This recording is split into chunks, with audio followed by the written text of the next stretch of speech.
আসসালামু আলাইকুম ভিউয়ার্স, আশা করি ভালো আছেন। এফএনএফ ট্রিপে আপনাদেরকে স্বাগতম জানাচ্ছি। আজ আমরা ইন্দোনেশিয়ার স্টিকার ভিসা নিয়ে কথা বলবো।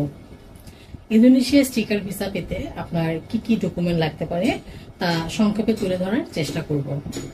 প্রথমে যেটি লাগবে সেটি হচ্ছে পাসপোর্ট। একটি ভ্যালিড পাসপোর্ট লাগবে, যার মেয়াদ ন্যূনতম 6 মাসের হতে হবে। পাসপোর্ট সাইজের ছবি লাগবে এবং কারেন্ট ব্যাংক স্টেটমেন্ট লাগবে লাস্ট 6 মাসের। সেই সাথে ব্যাংক সলভেন্সি সার্টিফিকেট লাগবে এবং আপনার ব্যাংক অ্যাকাউন্টে 2 থেকে 2.5 লক্ষ টাকা দেখাতে হবে।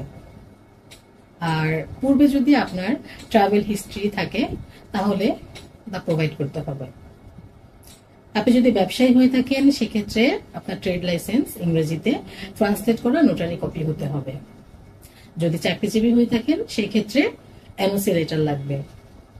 এছাড়াও আর আদার্স কিছু ডকুমেন্ট লাগবে, যেমন health insurance, flight booking, hotel booking.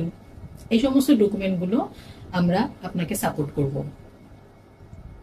এবং আরো বিস্তারিত যদি কোনো কিছু আপনাদের জানার থাকে তাহলে আপনারা হটলাইন নাম্বারে যোগাযোগ করতে পারেন। আমাদের হটলাইন নাম্বারটি হচ্ছে 01934000800, অথবা আপনি আমাদের অফিস ভিজিট করতে পারেন।